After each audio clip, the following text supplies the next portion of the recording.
Kalau seorang hamba tertimpa ujian dan cobaan, paling tidak ada berapa lahan ketaatan? Ada 3 lahan ketaatan. Paling tidak. Dia lihat di mana dirinya dari 3 lahan ketaatan ini. Dan ini 3 tingkatan. 3 tingkatan. Yang lainnya lebih tinggi daripada yang sebelumnya. Jadi ada 3 lahan ketaatan. Yang pertama ada namanya sabar. Ini lahan ketaatan yang pertama.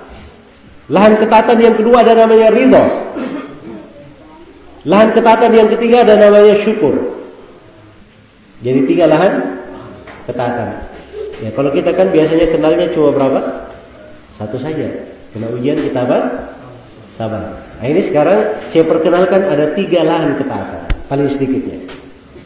Ya. Apa itu sabar? Sabar itu dia menahan dirinya. Tidak berkeluh kesah. Kalau jiwanya tidak senang, jiwanya misalnya sedih, maka dia tahan supaya tidak berontak. Dia tahan lisannya jangan berucap tidak baik. Dia tahan badannya jangan melakukan perkara yang tidak bagus. Dia pukul badannya, dia robek bajunya. Ya. Dia tahan dirinya jangan meraung-raung, tapi dia sabar. Nah, ini derajat yang paling pertama dan ini derajat wajib. Siapa yang kena ujian dia wajib di atas sabar. Ya. Kalau dia tidak sabar, maka itu namanya berubah judulnya. Kalau kita kena ujian, ini kan kena musibah namanya kan? Kalau kita tidak sabar, judulnya berubah menjadi musibah di atas musibah. Jadi musibahnya 2 kali. Sudah kena ujian, tidak sabar lagi, dapat musibah lagi namanya. Sudah jatuh kena tangga lagi. Nah, itu kalau tidak sabar seperti itu. Tapi kalau kena ujian terus dia sabar, nah ini ujiannya menjadi nikmat bagi dia.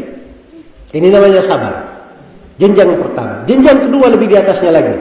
Namanya ridha. Namanya apa? Ridha. Ridha itu apa? Ridha itu dia terima secara tulus. Hatinya sama sekali tidak ada keluh kesah. Tidak ada yang memberontak di hati. Itu ridha. Makanya dia lebih tinggi. Kalau sabar kan jenjangnya masih di bawah. Hatinya ini berontak cuma dia tahan. Ya. Tapi kalau ridha tidak. Tidak ada pemberontakan di hatinya. Dia pasrah, dia tulus. Dia terima semuanya.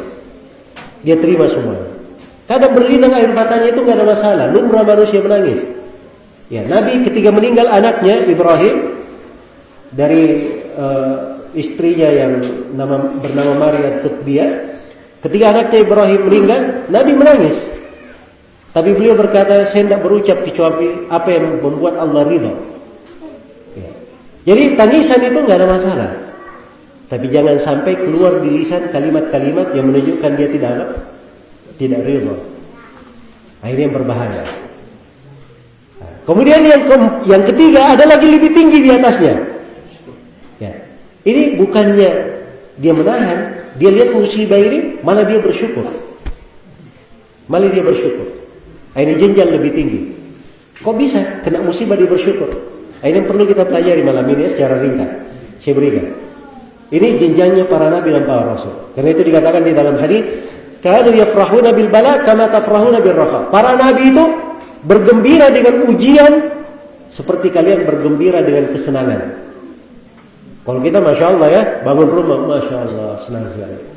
Ya, dapat mobil masya Allah gembira dapat ini. Kan gitu. Kena musibah, kadang kita sedih. Rumahnya terbakar, kadang sedihnya berhari-hari. Kan begitu.